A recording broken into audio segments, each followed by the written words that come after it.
Thank you, Coach G. Great intro for me. Thanks for having me on again. Coaches that are listening, appreciate you guys taking time out of your busy day to listen to what I have to say. Up on the screen, hopefully you guys see the agenda that we're going to go over today, a loose agenda anyway. I'd love to hear you guys' questions. I'm not the end-all be-all on authority on this stuff by any means. So this is what we do. This is what I've kind of discovered over the last 4 or 5 years of coaching college football and how it's helped us. For those of you that don't coach college football, that coach in the high school level, I think you'll find that there are some things that will really apply to you all as well, because at Drake, you will see some similarities in the limitations that we have as far as space available or time available to work with your athletes, whether that's by rule or by schedule conflicts that your kids have. So I want to hear your feedback on this as well. So to start, we'll go with our off season at Drake as a whole, kind of what our mindset is for the winter and for the summer. That's how I kind of look at it, as two broken up pieces in that way. Then we'll work down into the O-line approach to the winter and the summer, and how, number one, how that aligns with our head coach and rest of our coaching staff's vision, but also what we specifically need as a group within that time, and what I think can apply to any athlete, but especially offensive line athletes. We'll talk a lot about the core and the corrective work that we do, why that's important, really what that is, and then how we program it, which I don't do all alone. I have a great strength coach here at Drake that I get to use, and him and I are in constant communication in that way. Then we'll talk about the winter, at least for a limited amount of time, because the summer is really the vast majority of our off season. Our winter is pretty condensed. So the summer is really where we get into a lot more of the drill work that's O-line specific, and talking about how we use our time efficiently without burning our athletes out. And then we'll get into some more of this other stuff towards the end here about what you can do during quarantine that you've drawn from this. So now I got to new share this bad boy. Oops. All right, let's go pull this out, DV Sport here.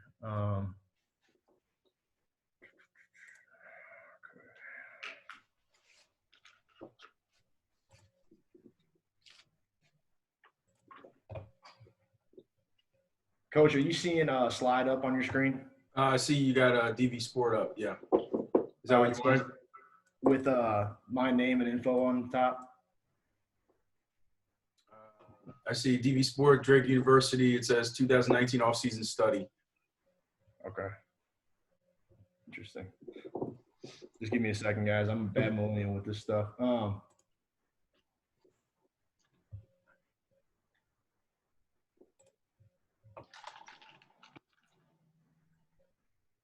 on a second. Let me get out of this. Some technical difficulties. We're good, Coach.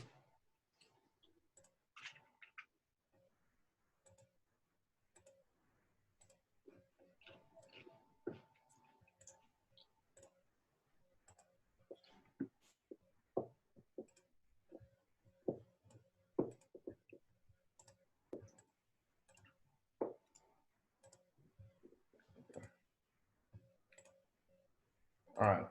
We'll do it this way. Yeah, we can see that now. All right. Okay. Good. So, all right, guys. So here's my contact info. If you guys want to get a hold of me, I'll also have our strength coach's contact info here at the end. He's really the expert on some of the corrective work that we're going to talk about as far as how we use that to help our athletes in the offseason become just better overall athletes and better movers. So, again, I'm Mike McClanathan. I'm Drake University, the offensive line coach and run game coordinator. And here's my contact info. Feel free to reach out anytime. So our off-season team goals are really broken up into two pieces, kind of like I was saying before. We want to look at the winter as a different piece than the summer because they're split by spring ball. So spring ball will really fit in the middle here, and it would be obviously football related, but there's some different strength goals and things like that in which we go through. And if you have questions about how we approach the spring, I'd be more than happy to answer those questions after this or another time. But in the winter, okay, we start our winter workouts at the end of January because we have a really long winter break. The primary goal of our team is toughness during that time, physical development being number 2, and then basics of our scheme. So toughness, physical development, basics of scheme are the three things that we want to be better at the end of a 6-week long winter period. Toughness, we can get into some of that as well, but what we mainly focus on is these finisher type workouts where we are competing. We want to put a competition in front of our athletes that is not impossible, but nearly impossible. We think that if 3 of our athletes can finish it and really win and really beat the time, that's a good finisher. We want to put insane odds against them and make them have to push through and find a deeper place mentally and physically to complete those challenges. So, and then they end up really just competing against themselves, as well as, competing to try to be the best guy in their position group or the best guy on the team, or be the 1 or 2 freaks that are able to make it. And that's been awesome, I think, for us, increasing our toughness, without having to really be able to put pads on and hit and do things like that. And it's in some ways safer and more sustainable because you do get some conditioning out of it as well. The second piece is our physical development. We want to get bigger. We want to get stronger. We want to increase those numbers in the weight room. So we used to be a lot more conditioning based in the winter. That ended up really detracting a lot from this. So that was really in order so we would get more toughness, more mental toughness, more traditional conditioning, mental toughness types of things like running sprints and running a lot of, doing a lot of drills and things like that. But we went to these finishers after our weight sessions because they were shorter. They were a little bit more realistic to the game that we play and the energy systems that we need to train. While they're not entirely applicable, they were better and they didn't detract from things like our bench and squat and clean that we needed to get better at.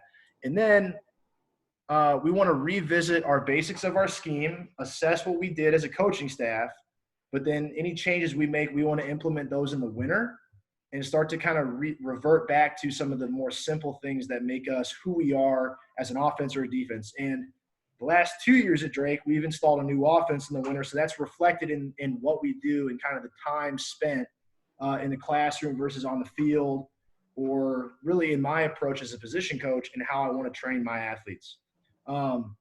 Within this physical development, you will see some things as we go that we take when I jump to the O-line approach. In the summer, we want to physically peak for camp and prepare for the season. So we want to be bigger, we want to be faster, we want to be stronger. That's the number one priority in the summer. Secondary now is then toughness. Okay, so we're not going to do as much of those finisher type workouts as we would. We're still going to compete. You're still going to run in the heat. You're going to get up early. Your toughness is more from a marathon perspective than it is in those short windows. But we are still going to do those things like compete hard every day, player run workouts for 7-on-7s and things like that, and create kind of that grind mentality about getting better every day. And then we want to have more football specificity in our contact hours that we're allowed to have.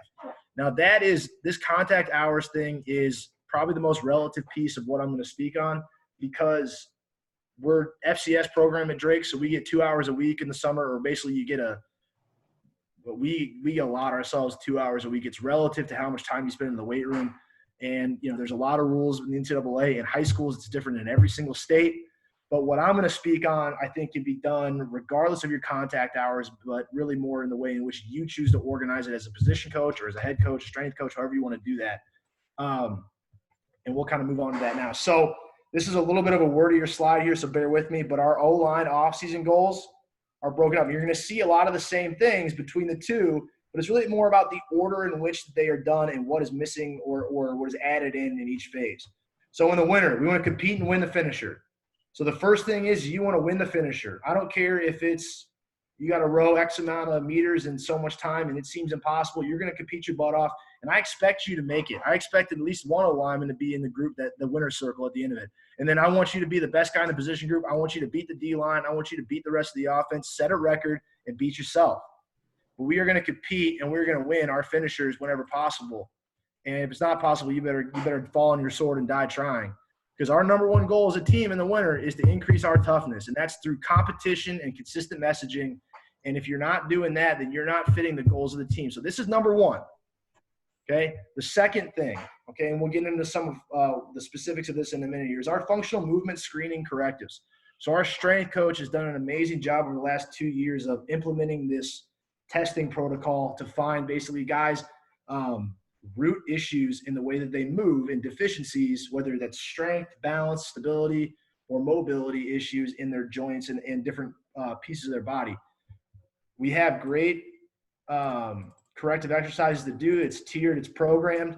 In order to do that, that's a big priority, because one thing I realized about my group specifically as offensive linemen was they were coming into college with a ton of physical deficiencies because they weren't taught or they weren't expected to do some of the smaller things maybe right. So they jumped under a squat bar too young, and they didn't work a lot of single leg stuff.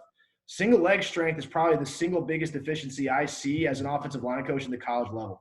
I've got guys that can squat 500 pounds, but they can barely do a couple lunges in a row.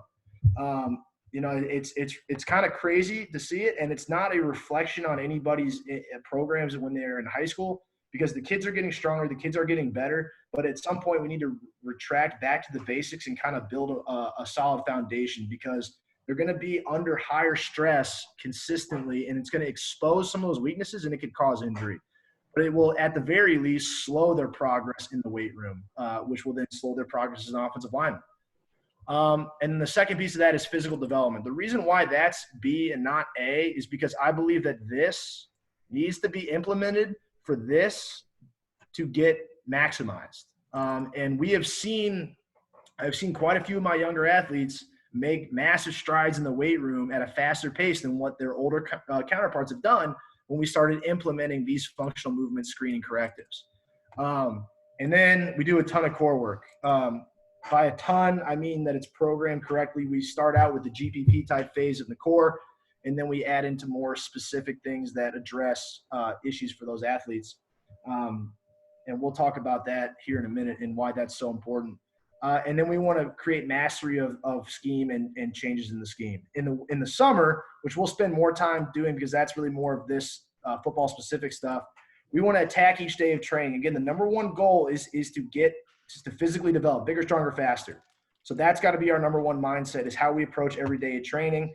And then you'll see, again, these two things are repeated: functional movement screening correctives and core. Again, those two things allow us to be better here. And they really work side by side in that summer phase, because hopefully we've moved the needle in the winter or the prior phase of training. And then the base offensive line movements and deficiency corrections, which we'll spend a good amount of time on here this afternoon, and how we use the summer to kind of go back to the drawing board on it. Why can't my offensive lineman take the right drive steps? Why can't he get his foot up and down on the ground fast enough on the second step when he's driving on inside zone? What is it that is – what mental block, what recruitment of muscle fibers is he lacking to do this? So instead of just trying to drill him over and over again, we're going to address some of those things in a slower and more efficient, direct way. So here's a picture that our strength coach sent me one afternoon that really hit home for me. So what this is a rank of the first, second, and third areas of the body where basically strength comes from, is driven from, or muscle fibers that are going to be recruited. To say it in a poor way, like I said, I'm not a strength coach, but you have to understand some of this stuff in order to help direct athletes in the right way, because they need to have a clear and concise message from me as well as the strength coach about things that matter. And offensive linemen are not immune to these issues. It's not just for guys that can see their abs. It's for guys that need to, if anything, a bigger guy needs a stronger core. So you can see here, anywhere around the pelvic floor and that pelvic region are going to be recruited number one. Okay, the core and the torso, number two, and then anything basically above that, number three. And so strengthening this area of the body is critical. So it's not just about doing bench press. It's about doing a lot of abs, anti-rotation, different things that are specific in that training to make sure the athlete can be strong under pressure, be strong consistently over time, and then have maximum force output. So you can have really strong quads and really strong calves and really strong hamstrings, but if your glutes and your lower back and your abs aren't strong, they will not fire and they will not produce force in the way that you want them, and definitely not in the vector in which you need them to dominate the line of scrimmage. So what does that look like? Like I said before, the first kind of thing that we do is more of a general, like a GPP style core workout, and I have them do that over winter break. Again, our winter break is really long. That's to kind of just build a general strength, general stamina within the core, as well as their lifts. And then this is what we work into during the actual 6 weeks of the winter, and then we do a version of this in the summer as well. So there's day 1 and there's day 2. They do this twice a week with me in the weight room. I will go in and sit in the weight room with them and make sure that they do it. And then they'll do it once on their own, whatever is basically they rotate the other days. So a lot of it is anti-rotation based movements. A lot of this was taken from Charles Bentley. I'm a big believer in his teachings, and he has a core workout that he has in there. And this is kind of an adapted version of it based on what equipment we have and kind of time and space and things like that as well. So this will be recorded. If you guys need this, I'd be more than happy to send it to you. It's really nothing special. It is about the emphasis of the core and doing that and doing supplemental work, because big guys often lack core stability. They often lack the ability to engage their core as strong as maybe a smaller, more compact, lower body fat athlete that has done that a lot more, at least in my experience. And, maybe this doesn't apply to your guys. Maybe this does. Some of them do, some of them don't. But in my experience, I have not had many offensive linemen come and play for me in my last 5 years at Drake that didn't come in with some type of major core deficiency. And this is something that if you don't do it, you lose it type of thing. So if guys go home and take 6 weeks off after the season because they're tired and sore, they got to start this over, basically. This is something that goes away pretty quickly. This is a look at what our corrective work looks like. This is a snapshot into basically this last 4 weeks. This is the end of the cycle for what we've been doing the last, previous 9 weeks. You can see up top, there's different areas. So when our strength coach does these different movement assessments, and I can, put you guys in contact with him if you want to learn more about it. There's these 4 areas that you can identify in the movement screening: hip and glute, ankle and knee, and T-spine, basically meaning your thoracic spine, and then your torso. So again, we're going to do these corrective works, this supplemental work anyway. So I have my guys focus on these 3 areas. This has been really good for us. You can see, especially these 2 areas specifically, with things like a squat and a clean, just how much lower guys are able to move and stay, which means that now you can work on building a pad level in the weight room if they can have the actual mobility to get down there. Okay, they can build strength in those ranges of motion that you want them to play in. So this has been really, really, really critical to us in the last 1.5 years, 2 years. And we have seen guys' squat numbers go up consistently. I've seen young athletes able to squat deeper, more consistently, and are able to put up more weight in the long run. But then they're also healthier. They don't pull things as often. They don't get as many soft tissue injuries. Their joints are stronger within their perspective, like joint girdles and things like that. So T-spine, a lot of O-linemen struggle with shoulder injuries. This has been something that has really helped us as well with those in almost a prehab or rehab type of function. So at Drake, we have a culture that you are expected to do extra work here in a way that I have not experienced it in other parts of my life, to where as an offensive line especially, we have X amount of hours to complete our tasks during the week.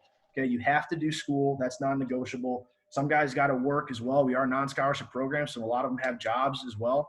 But because our culture has been created by a clear, concise, consistent messaging, constant accountability up and down the group, and from a place of real care for each other's success, we have had people buy into doing these extra things, and that's seriously helped our group climb the new heights over the last 2 years, as well as our team.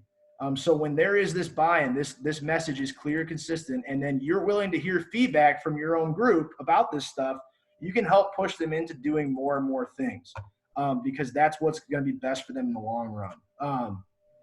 Now, hopefully I'm going to unshare something real quick, and hopefully I don't screw this up. In the meantime, is there any questions? We're good right now, Coach. But yeah, if anybody has any questions, drop them in the chat. And jump back up to my screen here. Okay, so what I want to show you guys is just a quick snapshot of kind of what the planning looks like for that. When we're looking at a week in the winter, this is what we're looking at as far as a programming. So how often are we doing things? How do we make it fit into the timeline? And what is expected of them that is extra, kind of like I was saying.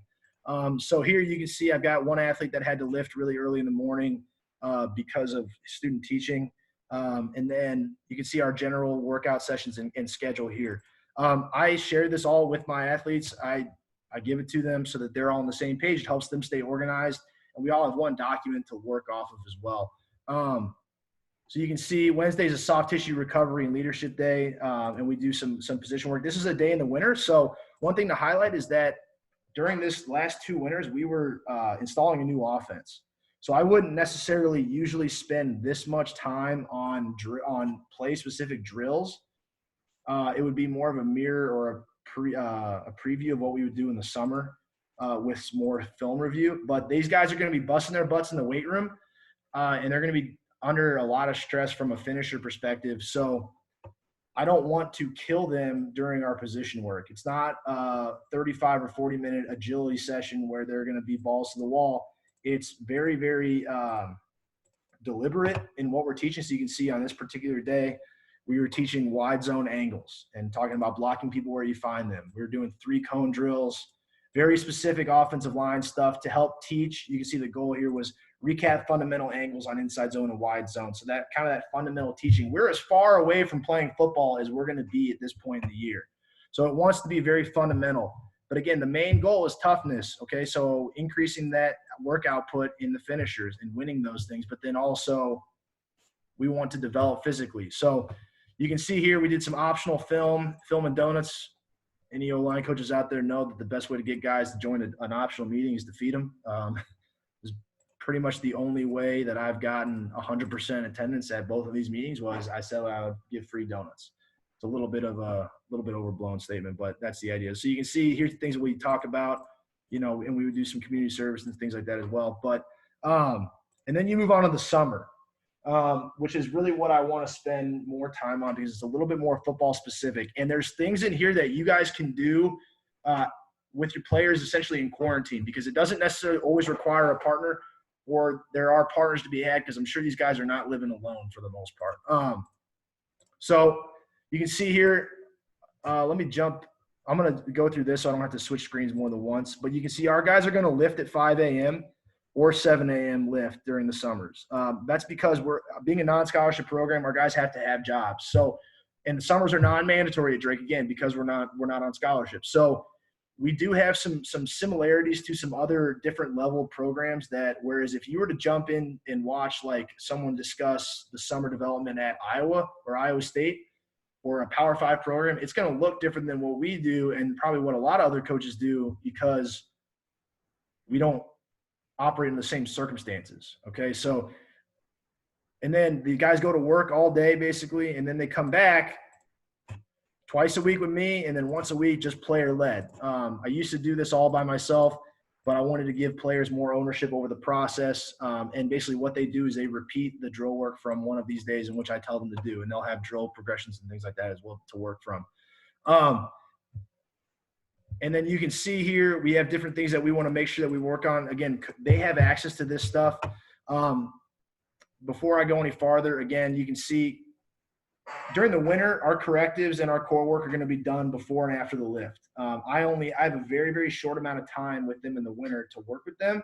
So it's mostly spent in the weight room. So I expect them, the expectation is on the older guys as well as the entire group to do those extra things on their own before or after the lift. I expect them to be done in groups, and I expect it to be done. And then when we come together, I shouldn't have to worry about it. And usually it's taken care of. In the summer, I have a little bit more access to them based on the rules for Division I. They summer access hours are a little bit bigger. So we will do our corrective work. You can see here, we'll do our corrective work. This is what basically a practice session looks like for us during the summer as a part of our warm-up. Because during the summer, I don't want to spend – I'll spend time with them on the field, but it's not a workout, right? So, for instance, our guys will train at 5 a.m., and then they go to work all day. Some of them work in the lumber yard at Lowe's, and then they come back and they do this stuff with me. This should not be a second or third workout for them. They're training again in under 12 hours. So this is about creating an environment where it's not about busting their butts. It's about being efficient and teaching them things and doing things. And we'll get into more specifics on how in a little bit. But you can see the corrective work is a part of their warm-up. their core work is expected to be done before or after, or usually after their lift.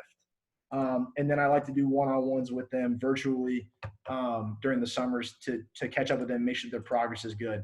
I don't want to bring them on campus any more than I have to in the summer because they have such busy days. I mean, that is a serious grind.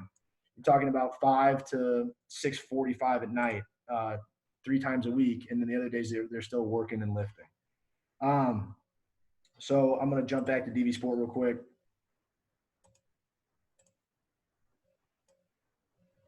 And get into kind of what we talk about for the summers. So our summer, we have some limits, but the way I look at that is everybody has limits on what they can do in the summer. So our process is about trying to maximize what we can and not take too much away from our athletes' performance. Again, the number one goal in the summer is to peak for camp and to win football games and get yourself in the physical shape, bigger, faster, stronger to do that. So we get about 2 hours a week. I want to stay as time with the position coach on campus at about an hour and a half, maybe less. So that we, number one, never run into any compliance issues if they run long in the weight room. And number two, I don't want to stress their bodies more than is necessary. They're doing a lot. They need to recover. And so I don't want to grind them out with what we're doing, but I want to move the needle on things that I can move the needle on in the summer. So again, like I said, our guys lift at 5 a.m. and work all day. I want to work smarter, not harder in our position work. And then I need to teach them rest and recovery habits. And if I tell them to rest and recover, but then I grind them down at night and then they got to get up in 8 or 9 hours to train and lift again, then I'm not walking the walk. I'm just talking the talk. And then it's also non-mandatory. So we've had 100% attendance from the offensive line the last 2 years in the summers. It's not mandatory. It's encouraged to be there. And I know some of you are thinking that's probably a load of BS as far as mandatory versus wink, wink mandatory. But reality is that if you have something else to do, you're encouraged to go do that. But we've had 100% attendance in the group, again, because guys know that we're doing this in the best of their nature. I've expressed to them that this is important to me and it's important to them. They are more willing to do those things when you explain to them why you're doing what you're doing, and they can see that you're working in their best interests. Again, we talked about that culture piece before. They can see that what I'm demanding of them is coming from a place that is cared about our shared success, but then also I'm willing to take their feedback. Hey, coach, this is grinding us down. There's been conversations by my older guys. Hey, coach, this is too much. We just ran, we had a conditioning session tomorrow morning. Can we move our, this to that time? And I'll say, yeah, man, no problem. For the most part, our summer schedules are pretty light as football coaches. So I want them to know that they are a part of the process because they have to be a part of the process. And again, quality over quantity in the summer for us.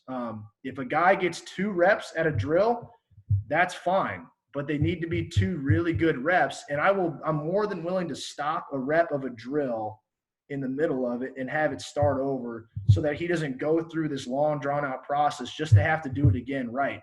Again, these guys are training pretty hard in the summer. I don't want to take away from that. And we do that because at Drake, we believe that technique is more important than tactics. So I want my guys to be great technicians at what they do and not have to do a lot, so that when the game is on the line, so that when they are tired, they know that I've repped inside zone or whatever it might be that we're asking them to do when the game's on the line 10 million times. They've done it in the summer. They've trained under duress. They've done a lot. And so that they can rely on this and they can believe that this statement, and that's something that we believe in. Okay, so the first thing that we do is we do a lot of banded drill work.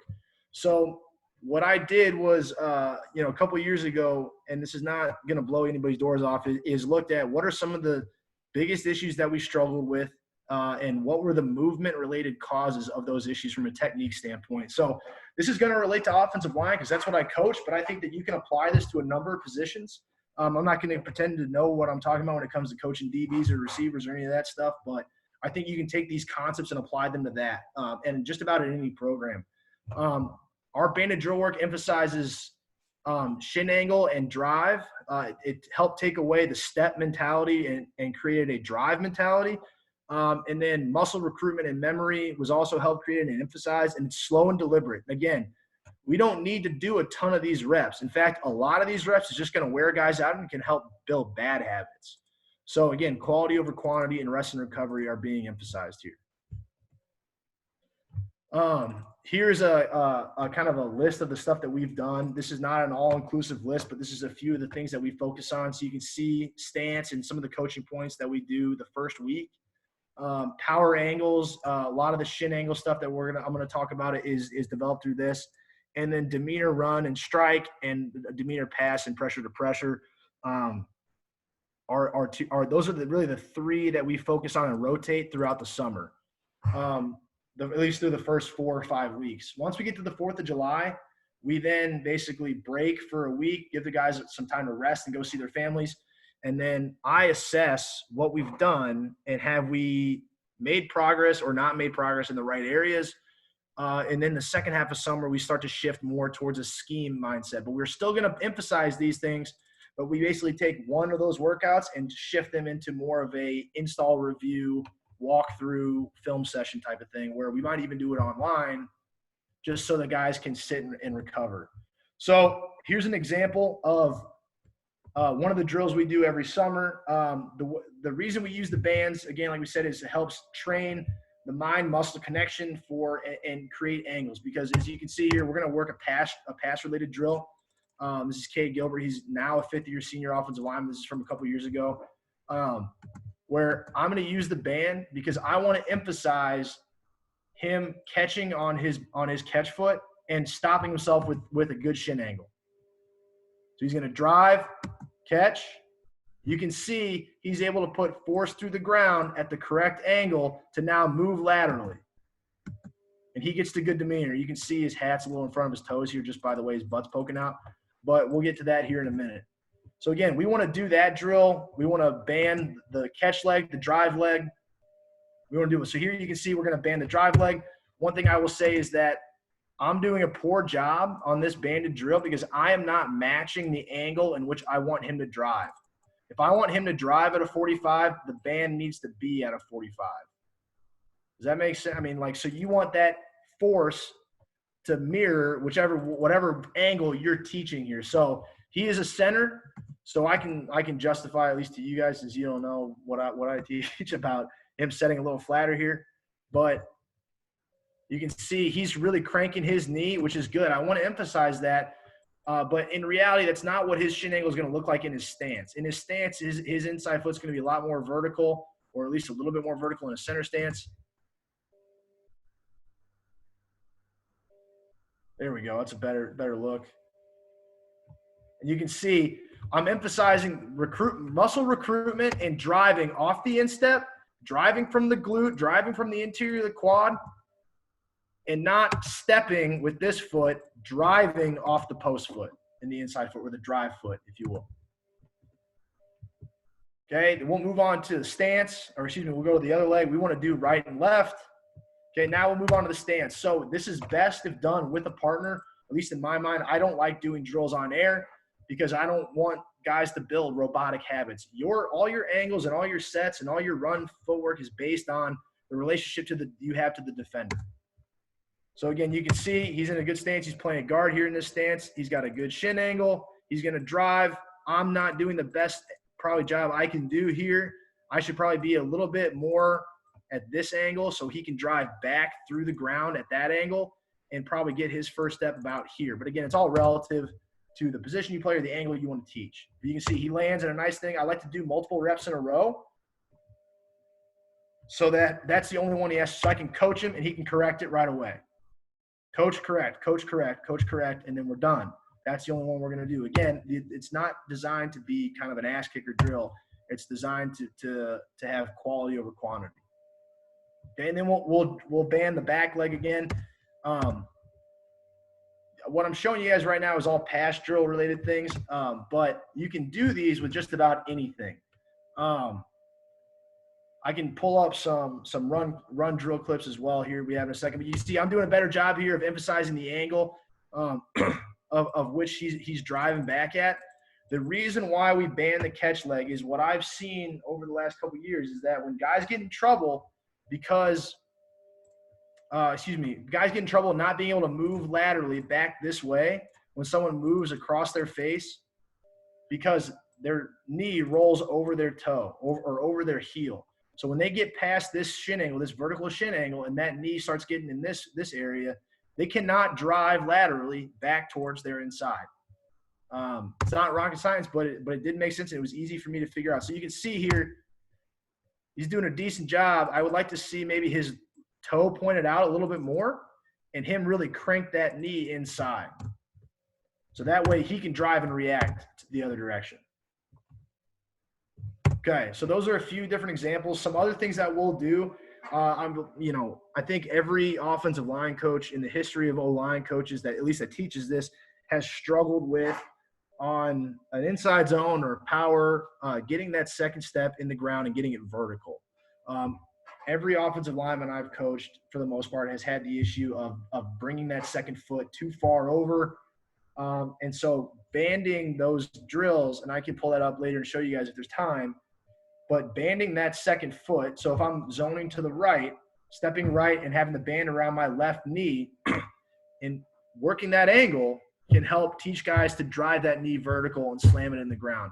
It's really uncomfortable for athletes to get overextended when they're banded around their knee, but they are still strong enough to fight that pressure. If you put it around their foot, my experience is you'll pull that foot too hard. And with a thick band like that, it might be too far. You really want to emphasize the drive from the knee because you want to emphasize it from the glute and the quad rather than from the ankle. Because if you're just pulling feet, you're not really driving that hard, in my experience anyway. The next piece of that, after we talk about kind of drive angles and getting our feet in the ground and creating those power angles, is the secondary part of that is our demeanor training. So the reason why we train our run and pass demeanor the way we do is we don't have a chute. I don't necessarily love chutes. I'm not against them. I've never had one. So I don't really know what they're great for. But this allows me to basically create it doesn't matter how tall my guys are. They can all do these drills, and it stresses them all the same because it's not relative to some arbitrary height of a chute. And then it's real-life core recruitment, and it's a pad level builder outside the weight room. So, the main ways in which I believe that you can build guys more productive pad level is, number one, they have to be able to move. So doing those functional movement correctives and great core work allows guys to play lower because they have a deeper range of motion and can lift weights in the correct range of motion and get strong in those. Some guys just don't have the ankle mobility or the hip mobility to play at the pad level that we want them to. So we have to give them tools to correct that. If that's not the case, then we're going to put them under a chute. We're going to tell them to play lower, or we're going to tell them to stick their butt back, and they're not going to be able to do it. And they're going to rise as they play, especially as they get tired. So, but this is something that you can drill outside of the weight room to help supplement that work. Again, I wouldn't be doing this, or I wouldn't be believing in this work as much if we didn't do the other pieces on top of it. So it's real life core recruitment, again, because it's more in a position in which you will play in. And then it's pad level builder, like I said, and then it's slow and deliberate. Again, it's quality over quantity. Because I don't need to exhaust these muscles. I just need to teach them how to engage them correctly and maintain engagement through the movement patterns that we're going to use on Saturdays or through practice or whatever our mode of competition is. So a few different ways that we do this. This is one example. So you're going to see a combination of banded drills and demeanor drills here. Here, I'm using the band to help. I want him to drive in basically just a lateral way. The main focus of this drill is him squeezing this ball as hard as humanly possible. Again, you want to smash these elbows down to your side. I want him to try to touch his pinkies through the med ball and engage that. Or you can think about tearing your thumbs off the med ball. We'll also use a towel instead of a med ball because not everybody has access to a med ball, but everybody has a towel, or they should if they're bathing themselves. And so what you want to do is tear that towel in two, basically slap your elbows down and rip your thumbs apart and try to turn your palms to the sky with tension in the towel. And that will help lock in all these back muscles and your glutes, which will then help you be powerful. Again, it's important to maintain great shin angle, great toe angle, and things like that as well, so that you're moving correctly and enforcing those. That's why I like to combine this with a banded drill. But to introduce the drill, we always do them one at a time so that guys aren't trying to think about too many things and then they lose contact with the ground. They lose an understanding of the drill. You see slow and deliberate moves. I'm not adding any force to the med ball. You could do that if you please. We do that in the winter as part of our core training, more of an active core training. And I'm moving with him to help create that force, forcing him to maintain a shin angle with his knees inside of his toes. The way that we do this in the run game, I don't have any video of it, is basically imagine a heavy weight. So we have sandbags that I've bought at Lowe's for about $3, tube sand that you would put in a truck in the winter or something like that. And instead of, let me jump to this real quick. So instead of holding it upright like this, you would just push your butt back and tuck the sand up to your chest like a Zerker squat. And that way you are locking in all these muscles in your back, engaging your core and your glutes. And then we would just do demeanor walks, or you can do 1-2 set, like a run cover drill with that sandbag. Again, I don't want to do a ton of reps just because I don't want to exhaust them. It's more about just teaching them how to recruit those muscles and maintain that recruitment rather than training them to be strong in that. You can see same idea here with the catch leg. This is one of my favorites that I've done. I got this from Iowa State a few years ago in a clinic. It's just a med ball throw drill. You can do this with any amount of weight you want. The idea is that you focus on the drive off the shin, or from the shin angle, from the excuse me, off the insteps, maintaining a flat posture with the back, your butt tucked back. One step. Okay, good. You can see how the ball barely lifts up off the ground. I always tell them we don't want it to come off at all, but in reality, it always does a little bit. And then we want that second step to then drive through, and that's when you can see he now pops up. Whereas if you're doing this under a chute, okay, you don't get to that hips, you don't get your hips through. You don't create that strike and drive, that natural rise, which everybody has and everybody does. What you get is you get no hip engagement if you're stuck underneath the chute for too long. And you can see he throws the ball with this to bring his hands. I don't like how he's bringing them all underhand. I like to see him snap his elbows on contact and turn his palms up. But you can see he's also gained ground. So you could take this and you could band this drill. If you wanted to work on this and you wanted to increase your ability to get your second step down, all you would have to do was drive a band, have this guy back behind him, hold the band, drive that thing forward, and on your set hit, he does the whole movement, drives that knee forward.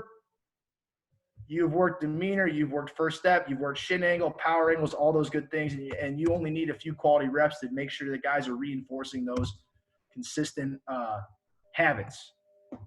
And then one thing that we always work year-round is hand strike. The reason why we do it year-round is because I don't like to spend practice time doing it. When we get to the fall and we get to the spring, I have about half an hour of individual total every day to spend with my guys. And if we're in pads, I don't want to spend it placing hands. I don't want to spend it doing patty cake. I want to spend it double teaming. I want to spend it drive blocking, and I want to spend it doing one-on-ones and crossover drills, getting after people, right? As I'm sure you all do. So hand strikes are cheap and they're fast to work, which is great. But because they're cheap and they're fast, it means I don't want to spend practice time doing it. So in the fall, I do it in meetings.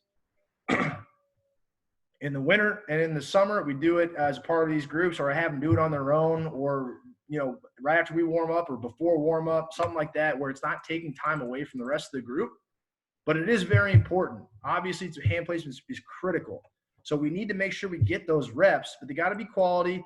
And in reality, I haven't found any way around it. You need quantity of reps with hand placement. It's about practice and how fast can you throw your hands and how accurate can you be. Like a puncher. A boxer would never only take a few jabs during the day. He's going to take 10,000 of them, right? So I only teach a handful of different hand strikes or hand placements. I expect us to be masters at it.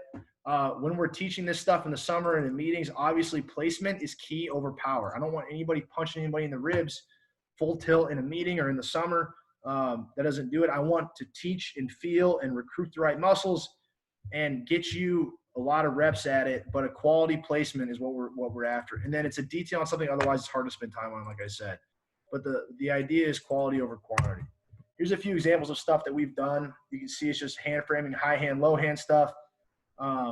Different shots. You know, we'll do a 2-hand punch inside the chest for some guys. It's really more of a, we can get into that another time. That's a whole different clinic to talk, is hand placement on different things. And then you can see we'll do this simple drill. So here's a high hand pass rush drill where I'm going to be a defender and I'm just trying to swipe it, and we're getting a decent pass set out of Cade Gilbert here as well. You see me swatting at it like an idiot. Okay, so he takes it away, punch, replace, 1-2. Okay, this is stuff you can do without warming up.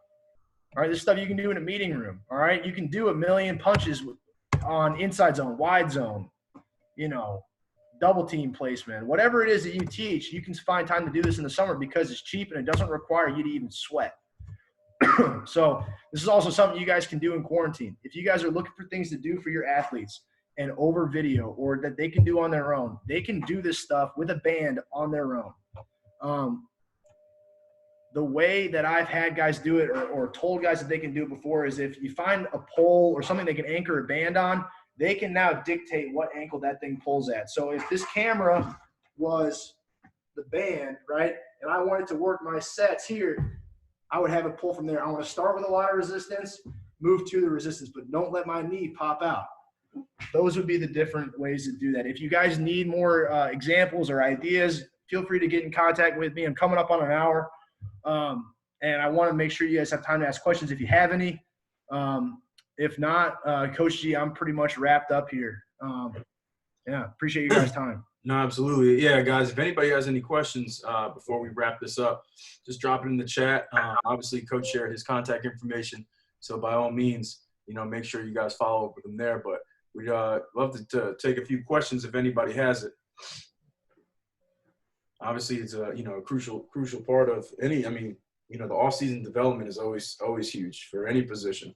So making sure you're capitalizing on it is big time. And like Coach was saying, you know, some of those drills, right, you can do during quarantine, which is good. And, you know, definitely want our guys to be doing something. Obviously, we can't get our hands on them. So you hope that they're getting something in on their own, and it's beneficial to them as a position player, whatever position they may be. But, Coach, you want to just throw your contact information up there one more time? Yeah, for sure. Just in case anybody missed it. Yeah. Let me hold on a second.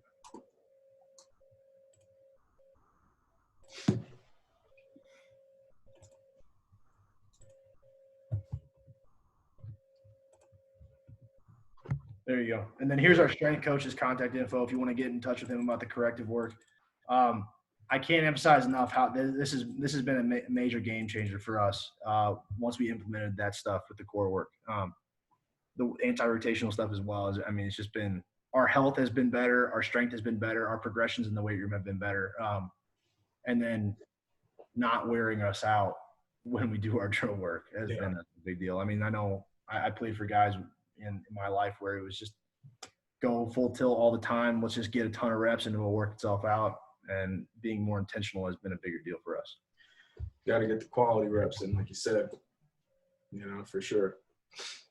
Well, there you go, guys. You know, his contact information's there. So if anybody has follow-up questions, and you know, once again, a strength coach there as well. So that's pretty awesome that Coach shared that information. But just want to thank you guys for tuning in, man. And once again, thanks to Coach for spending another session with us.